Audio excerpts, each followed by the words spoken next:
And I took this huge leap of faith and said yes. And before I knew it, I had become a global advocate for people living with HIV and AIDS, mostly women, because 53% of those who are infected worldwide are women. And so it is women who bear the brunt of this illness. And the most vulnerable person on our planet is a little girl. Today's episode is one episode you are not going to want to miss. I had the privilege of interviewing Kay Warren from Saddleback Church, the church that she and Rick planted many years ago. And she shares her story of generosity, her story of walking through the different seasons God had called her in, and how she learned to thrive and learned to make choices to say yes to God. And it's an inspirational interview that I felt at the end of it, I want to say yes more. I want to make sure I'm not missing a season that God has for me, a door that He wants me to walk through. And I know you're going to feel encouraged by hearing her beautiful story. So thanks for joining. Welcome to the Generous Girl podcast. I'm thrilled today to have a very special guest who many of you know already, but I have Kay Warren with me in the studio, who is a well-known author, speaker, and Bible teacher who co-founded Saddleback Church with her husband, Rick Warren, in Lake Forest, California in 1980.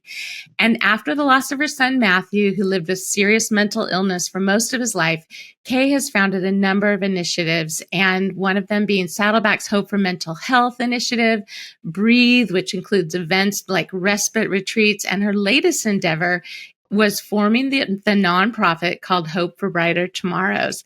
So I'm thrilled to have you here, Kay. Welcome, welcome. Hey, Kim, it's great to be with you. Oh, it is just to be neighbors. I know, we used to be neighbors. Lifetime, it feels like. It feels like, hey, neighbor to neighbor, we're sitting. So true. And what Kay is referring to is my husband was one of the pastors at Saddleback Church. We moved back to Southern California in 2000. And the funnest part of that timing was that was right when the wave of Rick writing the book, Purpose-Driven Life, happened. And so to be at Saddleback Church, I remember Rick would stand on stage and say, hey, we've got t-shirts and shorts. Anyone want to get baptized? And literally hundreds, if not 1,000 people would get baptized after the service. Yeah, it was great. Incredible. And I've often referred also on this podcast to the Journey Bible study that several of us, 5 of us, led. And the model of that Bible study was taking the next step. And we really modeled our teaching after yours and Rick's. And what we loved about your teaching was you were real, you were authentic, you were never just trying to make it look like, hey, we've got it all perfect and all put together. But instead, you would be transparent so that the person listening to you would go, wow, I struggle with that in my own life, and Kay can take that next step. Yeah. So that gives me courage to take the next step. And really, I have to say that was foundational to forming this podcast, because there are many podcasts I've listened to where I listen and it's a great story, but I don't know what I'm to do when I hear that. And this is the opposite kind of podcast. This is like people hear these guests that I have on the show like you, and they hear your story and they are thriving, but maybe they're struggling in an area, and they go, wow, Kay and Rick were able to move forward. They were able to bless other people through the great things, through the tragedies. And it's just so encouraging with the body of Christ. So great love and respect and admiration for you, friend. Thank you so much. It's mutual. Oh, you're so sweet. Well, what I loved was right before we were starting, you talked about how, just in our side conversation, that there have been 3 initiatives really and 3 passions that you've had for women. And I think that would be great to start with that in terms of how God's wired you and how you've leaned into each of those areas. Yeah. I hadn't really thought about it until you had asked that question. And then I thought, oh, there have been these 3 main areas that have pretty well encompassed the majority of my life. The first was for pastors' wives, clergy spouses, because, well, first of all, I grew up in a pastor's home. My dad was a pastor, and then I married a pastor. And so really a life in ministry is the only ministry home I know. Yes. And I don't really know what it's like to be a normal person. I'm a pastor's kid and then a pastor's wife. But from that came a real empathy and spirit of camaraderie for other women who were living the life that I was living. Mm-hmm. And the denomination that I grew up in did not allow for women to have any real prominent leadership roles. Mm-hmm. And so I think if I had grown up in another denomination, I might have gone into ministry myself, because I always loved Jesus with all my heart, always wanted. So, well, what I could do was be a missionary. So I was going to be a missionary when I met Rick, because that I could do as a woman. Right. And then when I got married and became a pastor's wife, pastor's spouse, I was really fortunate in that Rick always saw us as a team. Mm-hmm. And so we ministered as a team. But so from that, I had this real deep care for other women who were in that same role. There's some unique stresses that come from being a pastor's wife or pastor's family. People have certain sets of expectations that they don't have on their doctor, right. or their dentist or their plumber, mm-hmm. but they really do around their pastor mm-hmm. and family. And so I grew up in that pressure cooker. Mm-hmm. And so to be able to, it affected my parenting, affected my marriage, it affected my own walk with Christ. So I loved sharing and ministering to pastors' wives, encouraging them to not live for the audience of their church, but to live for an audience of one, Jesus Christ. Mm-hmm. And so much so that I wrote a book, Sacred Privilege, about it toward the end of our years at Saddleback, because it encapsulated the 50 basically years of serving Jesus in a ministry position. And then the second was around HIV and AIDS and orphans and vulnerable children.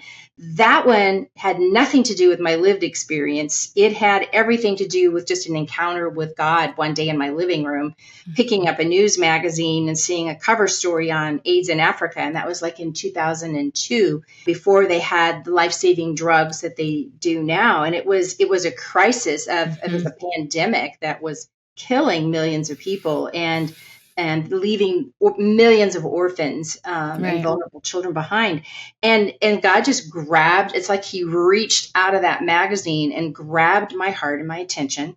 And I have to say, my first response was, you have got to be kidding me. I know nothing about this medical disease. I don't know a single orphan. At that time, I didn't know a single person who was HIV positive. So it felt ludicrous, like, you've got to find somebody else, God. I'm a soccer mom with a minivan. I don't know anything about this.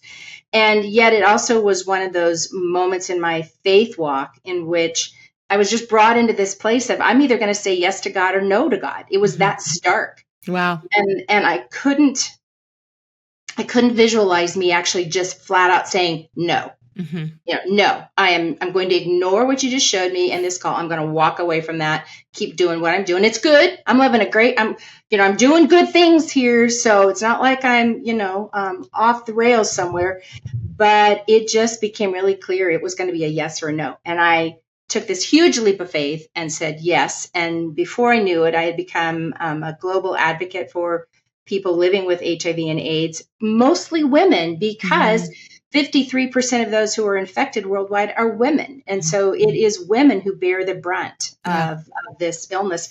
And the most vulnerable person on our planet is a little girl. Yes. So for women and girls, I spent a decade as an advocate, learning everything I could, calling the faith community to see God's heart of compassion for people who were sick, people who were vulnerable, not just to make orphanages. The goal was not to make better orphans. Sure. The goal was to make orphan sons and daughters again. Mm-hmm. And that was kind of our goal. Well, I spent a decade doing that, and I loved it. Traveling the globe and oh yeah, just I never ceased to be amazed at me, just this ordinary person with no medical background. God chose to use me in that moment, in that way.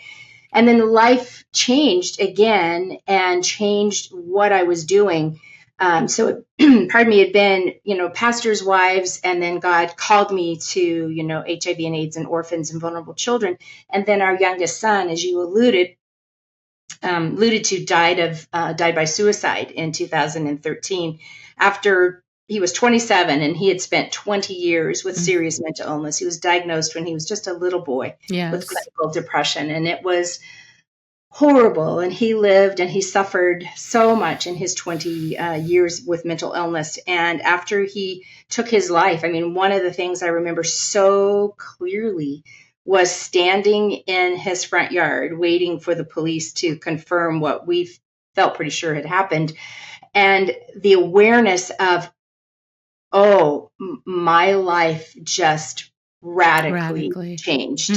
Of course it did, but it wasn't just how it affected me as a mom or affected our family. It was going to affect what I did, because I knew in that instant that I could not spread myself so thin as to continue to be a global advocate for people living with HIV and orphans, and for people living with mental illness. And I clearly had to bring mental illness into the forefront of who and what I did in terms of ministry. So I have focused a lot of suicide prevention in the last 11 years since Matthew died, but have really honed it down to what can I do in ways that, and serve women in particular, moms, in ways that I didn't have at the time when our son was so ill. And so I've really focused in on a ministry called Breathe, as you mentioned again, respite retreats and services and support that most moms don't have. Most moms who have children with serious mental illness live pretty isolated lives, a lot of stigma, even in the faith community. And it was like, you know what? I'm going to help those mamas. I'm going to do what I can to make sure that they are not walking alone, unsupported through what can be a very, very, very long journey.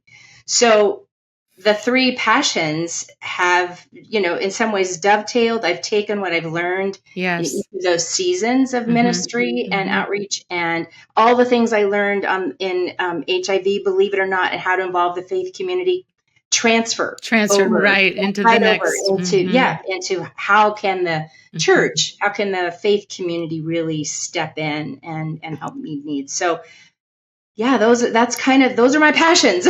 Those are the things that I have loved doing and loved being a part of. Well, you have said yes to God, and it's a story, obviously, when you were 10 years old, 5 years old, 15, you never could have written. I don't think any of us can write what we think will be our story. We might think it's one way. We know our gifts, our shape, our calling. But wow, when we do look at those threads, and I remember Rick always saying, God never wastes a hurt. And then how that season prepares us for the next season. And, I've heard other teachers talk about just they go through something super hard and then they realize the next thing that is super, super hard, they never could have made it through if they wouldn't have gone through the one that prepared them. And so hard sometimes, though, to keep that perspective and, the media's perspective of what a perfect, lovely life looks like. And then the Bible's perspective of, no, it never says life is easy. Yeah, totally. There's a gap. Right. And just the battles that we're all in, the warfare, the battles for our minds, our hearts, our attention. And wow, it's really a daily endeavor. But the exciting part of seeing God, and then I think of the timing with you talking about 2013, and then, you think of everything with mental health in the pandemic and just the preparation that you would be in that place at the right time. I'm with the National Christian Foundation now, but I worked for Glue for 6 years, and they are a tech platform. So what they do is if somebody is connecting, like maybe they see an ad, like a He Gets Us ad, then they can connect to a local church. But they had a number of people that were texting in like suicidal words. And what happened was we couldn't send those people to ordinary churches and have a volunteer respond. Right. And there was this ministry in Phoenix, Arizona called Death to Life, Death with the number 2 Life. And it's a whole story of their own special needs child that led them. It's this beautiful couple. Wow. And so last I heard was like 5,000 lives have been saved through the tech of people, the AI, connecting with the words and directing them over there. And Wow, it's like God's aware, right, of everything, but that fact that he uses ordinary humans, and that's always what I've respected about you so much, is that you've been willing to allow the hard things in your life to bless others. And you were a pastor's wife, and based on how you felt, you thought, I felt lonely, so I want to not have that for people. And I love, love, love that about you, because and I think for all of us, that's the opportunity we have, right? When we have those areas that are struggles that God brings us through, and we go, wow, I can actually give back, because I don't want others to feel like I felt. And so what you're doing right now for Hope for Brighter Tomorrows is just so beautiful, because I don't know of another ministry that is really leaning into those families as you are. So that's going to be exciting at this decade now. Oh, I am. I'm thrilled. We started it in January of this year. Actually, when Rick retired, from leading Saddleback Church after 43 years in September of 2022, he was really, he really felt he knew what God wanted him to do, kind of next step in world evangelism, something called finishing the task. So he was excited about that. And I was just planning to continue kind of what I was doing around mental health ministry, speaking a lot of churches, colleges, all those kind of things. But I had also had this desire to try to help moms, like I said. And but then when everything changed, when we went through the transition of leaving Saddleback Church, I was not prepared for how challenging that would be. I mean, that's a whole different subject. Right. But transitions after spending 43 years in the same place with the same people in the same roles, that has been massive. Massive. So there was a period for me of really being pretty depressed, actually, just of everything changed. Good. But sometimes good change still creates pain, in us, because we all the letting go that we have to do. So I was in that place of all this letting go and wondering if I should just, do the Breathe ministry to moms, just maybe a few more years, and then, shut it down as I fully retired. And I felt the Lord say no, because, Kim, what you just said there, I'm not aware of any other ministry that could be there, but I'm not aware of any other ministry that is specifically addressing the whole person, spiritual, body, soul, emotions, to moms who have children with mental illness, and then providing services to them.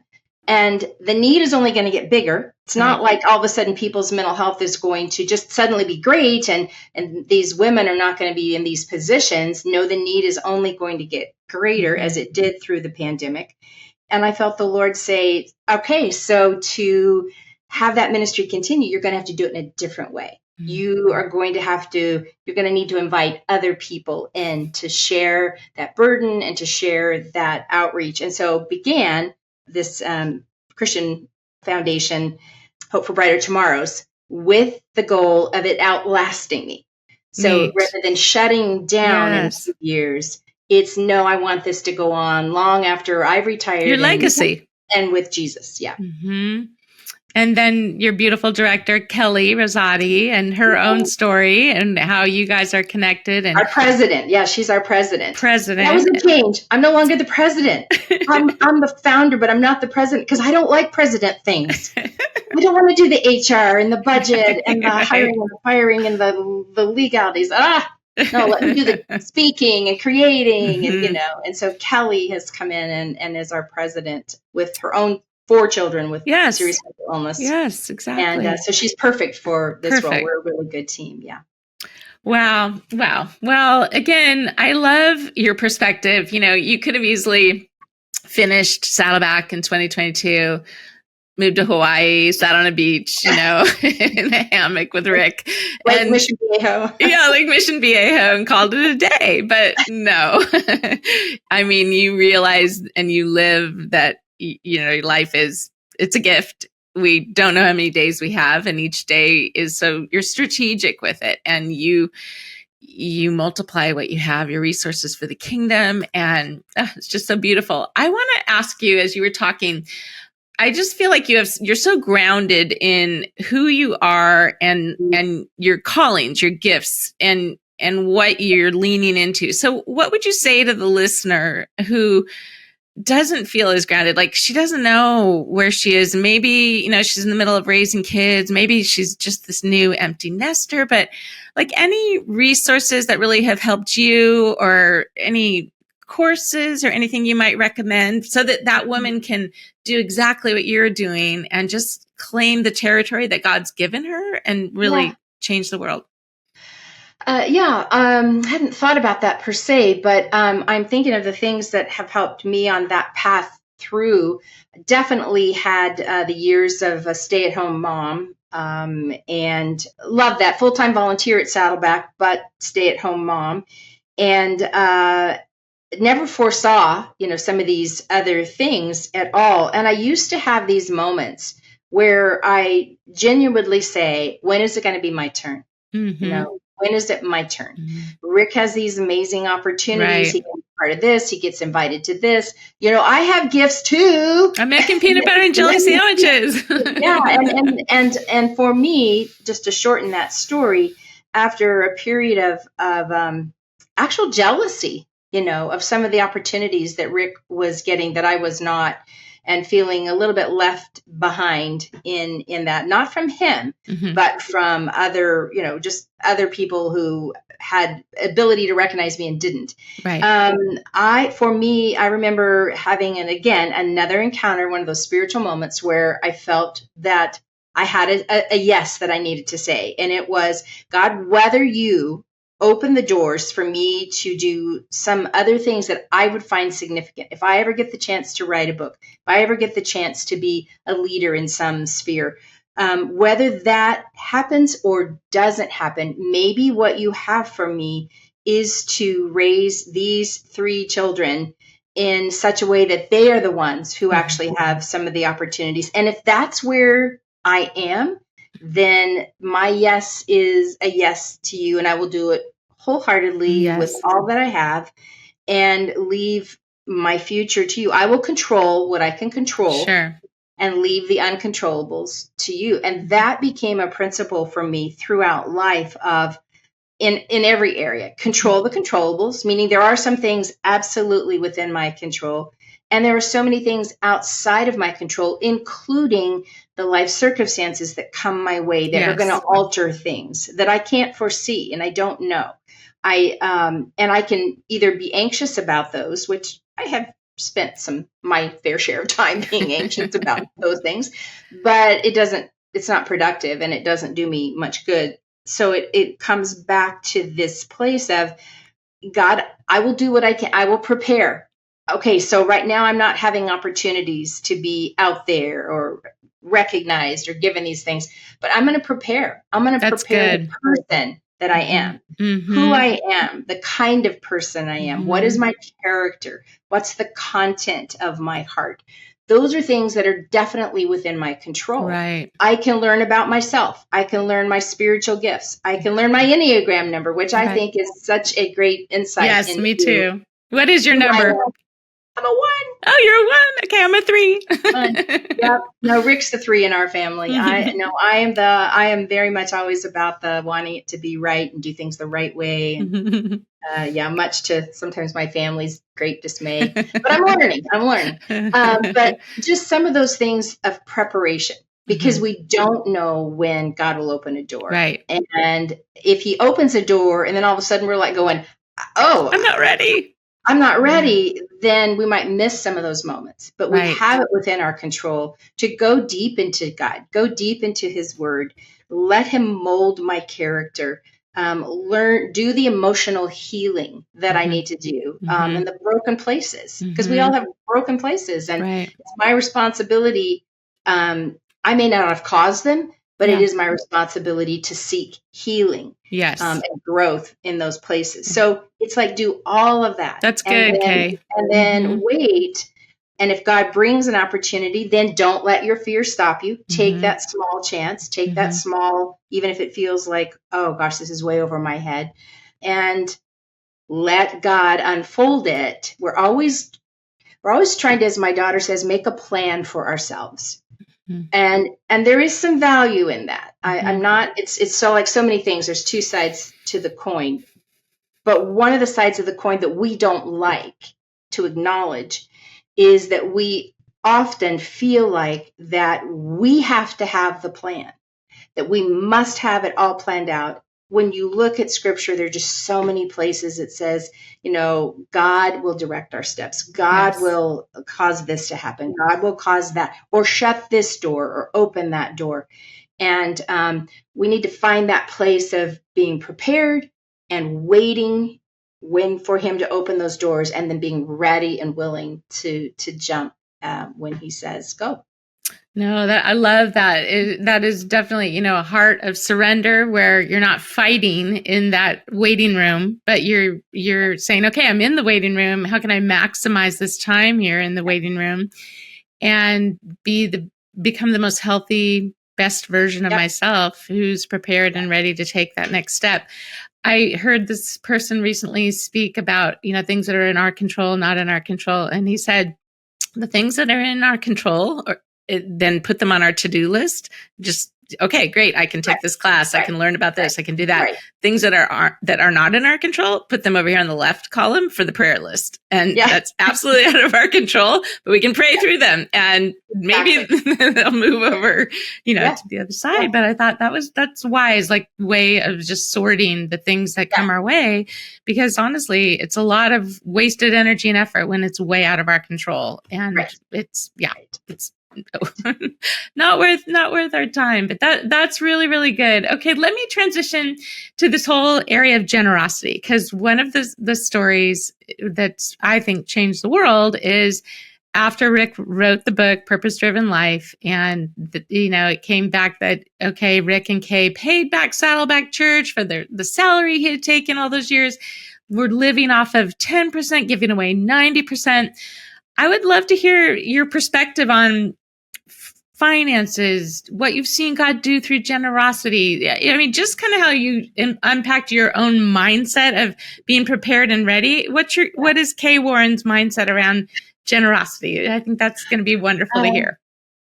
I feel really blessed in that both Rick and I grew up with generous parents. So it was modeled for us. I mean, my dad was pastor of small churches who never had, we never had more than just enough. We never had more than enough, but we had enough. Mm-hmm. And Rick's family too, lower middle class.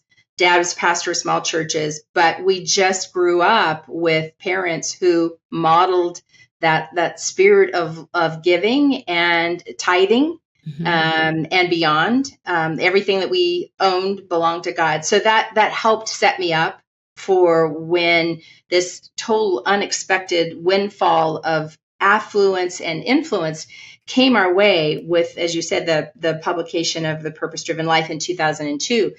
And of course, that was one of those, there was no way that we could have ever known that was going to happen that way. So completely caught us off guard.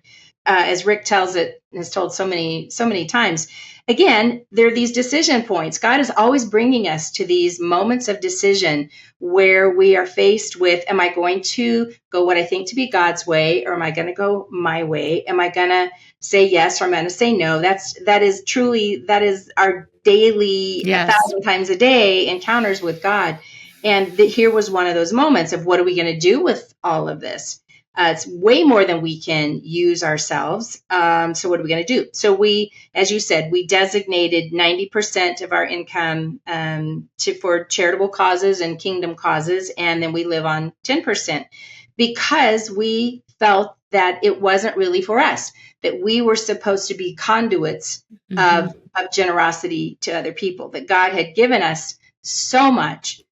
So that we could, in turn, be his hands, his feet in the world around those things that we felt very passionate about. So it wasn't a struggle for me. I think, as I said, because it had been modeled for me on a much smaller scale, but the principles, the heart attitudes were there. And so, that was not a struggle. It was, I don't get all the financial stuff. God did not give me a math brain, so I don't have to try to figure it out. I just get to direct, some of where we choose to give that money. But it gives me great pleasure to be able to know that there's somebody who is really struggling. And this gift in that moment, this donation is going to make the difference, some between life and death. Absolutely. Some between making it and not making it. Mm-hmm. Sometimes it's the good that's going to be able to be done because of that, either in a ministry or a person's life. And then it sets a model for our kids. Mm-hmm. Our kids are so incredibly generous with what God has given to them. And we are so proud of the ways that they are carrying on, a legacy from their ancestors, their grandparents and great grandparents. And that's a very tender spot in my heart. Wow. So beautiful. And, you always hear the phrase that our generosity fuels God's economy. And it's that opportunity of how blessed we are when we say yes. And, we feel like, well, they're the ones who are going to get blessed, but we always get blessed more by giving, being a part of it, and just going, wow, I can't believe, God, that you entrusted me with those resources. They were never mine, but they were always designed for this group over here in Uganda or wherever. Right. And what if I wouldn't have given those? And what would have happened to those people and those children? And we're a part of his story. And again, in heaven, I think we all will have just no idea the one little dollar, what it did, or the $2 and how God. Sometimes people will say, well, it's not going to make that big of a difference. Is it going to, if I give this, is it going, even if it's a really large gift or whatever, is this going to eradicate poverty?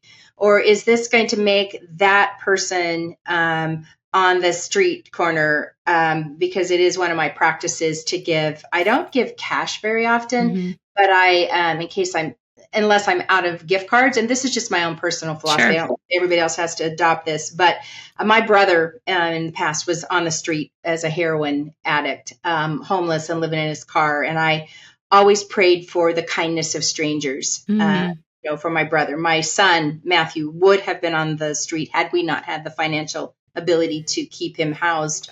And so the kindness, I always see the kindness of strangers than in my own self. I can be that kind stranger to somebody else. Will my $20 gift card solve that person's problems? No, they will not. But we don't not give just because our giving doesn't eradicate a need in the world. All we are is responsible to live in this time and this place, and what we do with what the money that is in our hands today. I am not responsible for the people who did or didn't give in the past. I'm not responsible for the people who will give in the future, but I am for today, in this moment in time where God has me living, and the people that he brings into my path. And so I think that is just part of the fuel of continuing to give. Is I know I'll stand before God. Yes. I know that. Not in judgment. My salvation is secure. Jesus Christ has purchased that. He's not going to judge me. I'm not going to get into heaven based on what I did here, only the yes that I said to Jesus. But I will have to answer to him for the ways that I gave or spent or invested or wasted what God let me be a part of my life, be in charge, control of. And I do want to be able to have that heart of purity that can say, yes, in my moment in time, that brief, fragile years that I occupied territory here on planet Earth, I said yes to you. I gave away what you gave to me. And I was a kind stranger as I passed through my fellow human beings on a daily basis. Well, what I like about you making that distinction is it can be overwhelming. Like I've been to Turkey and places, the poverty. You're on this nice air conditioned bus driving through, and I get on the airplane and I feel like I'm carrying this massive backpack of weight of just the sorrows that I've seen. And I know that I'm going back. Yes. And it can feel paralyzing where it does just feel like I don't have the millions to change the country and help those people. So what can my one life do? And I've had to really wrestle with God with that to, even the verse, the poor will always be with you. Yeah. So, okay. But I have one life. I have the resources he's given me. I have the time. And am I obeying and just my life and where he's placed me, Southern California, okay, or it's on a trip to Turkey. What does he want me to do? And then leave it at that and not like leave carrying the weight of the world, because that's not my job. But it can feel just the empathy or the God, why aren't you doing something? And he is, but I really had to. I went with Ann Ortland. Do you remember her as a Bible teacher? And I was in her discipleship group, and there were like 6 of us. So one of us, we each got to travel on a speaking trip with her. And we went back to New York to this conference center, and she was the main speaker all weekend. And I was just her assistant, and, standing there with her as woman after woman shared just the most saddest, awful stories. And I got back on the plane with her, and she was fine. Like, she was with her personality ready to go forward. And she told me, she said, Kim, you're a lot like Ray, and how Ray feels afterwards. And just that learning how to know that she ministered while she was there, and now we're moving to the next. So yeah, it's just a learning process. Just kind of as a side, that just makes me think of when I first began as an HIV and AIDS advocate and was traveling to all sorts of places in the world that I had never, ever been before. Right. Saw poverty and suffering, out of the Orange County, California bubble for the first time. And I was shocked and actually destroyed inside a little bit. Exactly. And feeling guilty coming home to the grocery store that had 2 whole rows of just pet food. Exactly. I don't have anything against pets. I had a pet, but 2 rows of pet food when there were people that I had seen, with nothing. And I didn't know how to live in both of those worlds. I just did not know how to have a foot here in Orange County and a foot in the rest of the world. And I just one day God was reading, and it came to, Philippians 4:13, which we all quote so many times. I can do all things through Christ who gives me strength. But what we don't do is read that in context. And in context, Paul is saying, I have learned how to have nothing, and I have learned how to have everything. I can do all things through Christ who gives me strength. What that said to me was, God, if you chose to take it all away from me today, I will love you and serve you. If you choose to let it all remain, I will love you and serve you. You have chosen today that I have all that I have. My call is not to then feel guilty that you have allowed me to live here with what I have. My response is to make sure that I do all that I can so that others have some of what I have. So that relieves some of the guilt that I had of living with what I have, all that I've been blessed with, knowing that others will never have anything remotely close to that. So it's not that I'm supposed to walk around feeling guilty that God has given this to me, but it is my responsibility to make sure that I try to alleviate then the burdens of other people in such a way so it's not all consumed, that I don't consume it all. Right. It is shared. Right. Anyway, that helped me. That's good, Kay. There's a Bible verse that I used to reference, Acts 17:26, and it's just about, I've chosen the place where you'll dwell and move and have your being, and these are your boundaries that I'll set forth. And I like that as well to what you're saying, because it's not a mistake that somebody's living in Orange County, or they're living in Texas or Idaho or wherever. Like, he's planned that, and we have to embrace that as well, and not regret or wish or look over here. Just make sure that we are generous. Yes, that we do what we can to share with what we have, so that other people's suffering is minimized or alleviated where it can be. Yes. Well, thank you for sharing that. I'm just thinking here in our time together, our brief time together, is there anything else you'd like to share, or how people could lean into and be generous toward you in this new ministry that you and Kelly are stewarding and rolling out?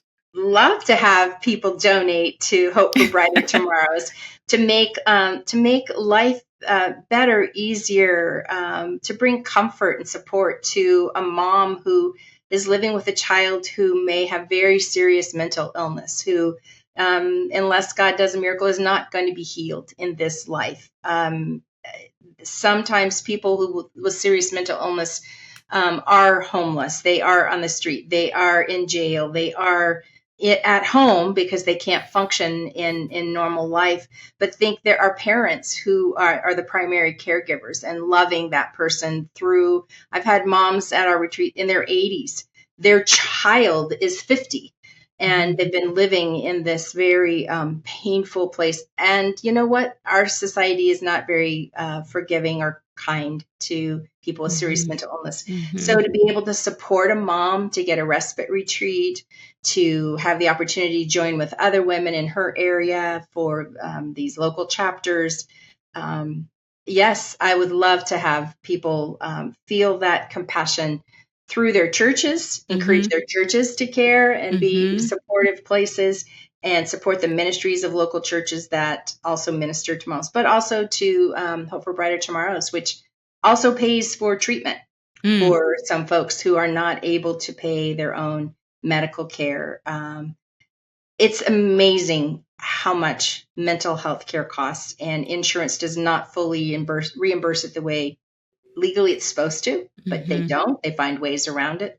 And so the treatment just is out of reach for so many people. So for treatment, for supporting moms and dads as they support their children with a lifelong condition. Yes, I would love it. HopeForBrighterTomorrows.com. That's awesome. And there'll be that link in the show notes. And we're going to be excited to just watch what God does in this next decade of the latest thing he's called you to. And just so beautiful, Kay. I love your story. And it's so encouraging. And I feel like I could have a day with you to just ask the questions and glean your wisdom. But we're almost out of time. And I want to make sure that we wrap up with the 3 questions of current book you're reading, favorite Bible verse, and any recent bargain. Oh, sure. Well, the easiest thing is Bible verses, because Jeremiah 17, 5-8, but the favorite parts are verse 7 and 8, that say, but blessed are those who, and I always say women, blessed is the woman who trusts in the Lord and has made the Lord her hope and confidence. She is like a tree planted along a riverbank, with roots that reach deep into the water. Such trees are not bothered by the heat or worried by long months of drought. Her leaves stay green and she never stops producing fruit. That is my goal. I want deep spiritual roots that stay so connected to the water of life, Jesus, that no matter what I'm walking through, I will still have green leaves on the tree of my faith, and there's fruit still being produced, no matter what else is happening around me, no matter what my external circumstances are. Books I love to read. I'm reading constantly. My new thing is to do a jigsaw puzzle and have a book on tape. So like a book on tape going while I'm doing my jigsaw puzzle. I just listened to a novel called Northern Spy that I really enjoyed. And probably the book that is meaning the most to me in my spiritual life is The Only Necessary Thing by Henri Nouwen. I just keep going over and over and over and over and over and over and over and over and over.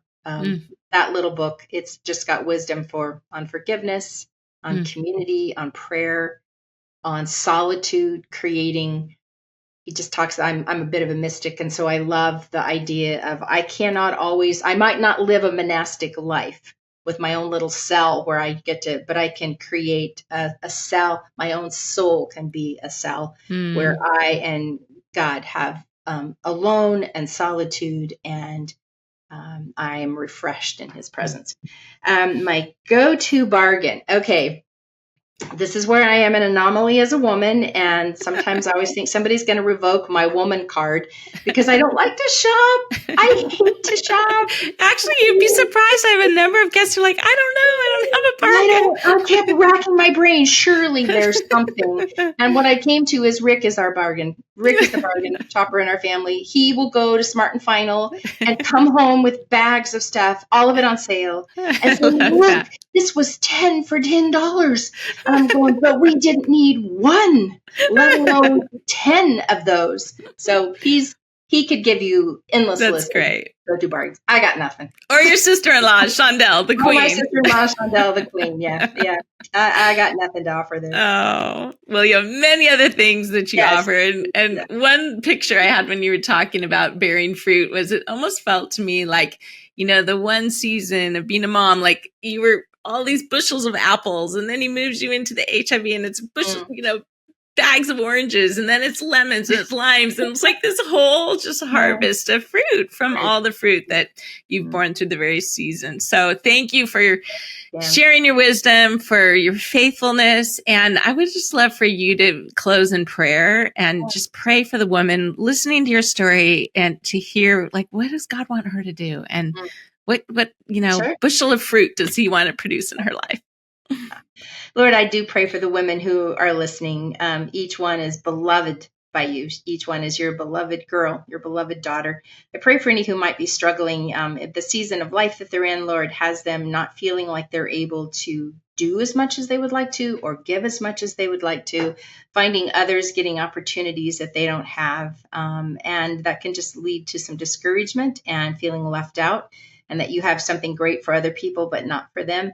I pray for that woman, Lord, that today as she hears this, she will realize you are working in her life. You have not forgotten her, that you want her to produce fruit where she is in the exact circumstances she's in, so that she'll listen to the little piece of wisdom of preparing herself now, her character, her walk with you, that nobody can interfere or slow down her growth in you, Lord. She is in total control of that, and that you will open doors in your time. But regardless of anything, she will just find life a continuous yes to you.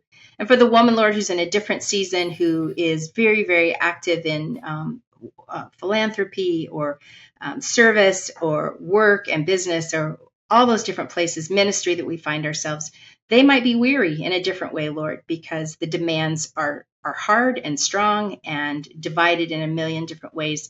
I pray that she too will send her roots deep into you, into your goodness, into your love, into the kindness of our Savior, so that when harder times, harder seasons come, the tree of our faith, Lord, all of us want the tree of our faith. We want our roots to hold.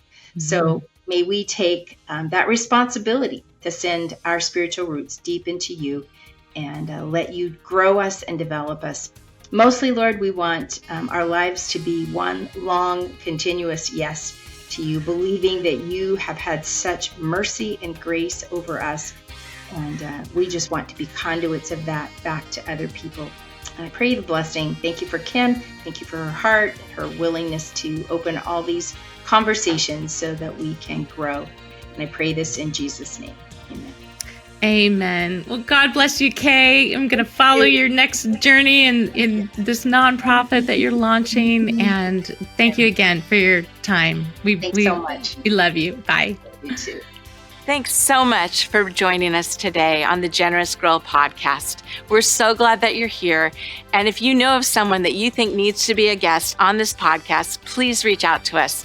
New episodes are released every other week, and you can follow us on YouTube and on all platforms. Thanks for being here, and we'll see you next time.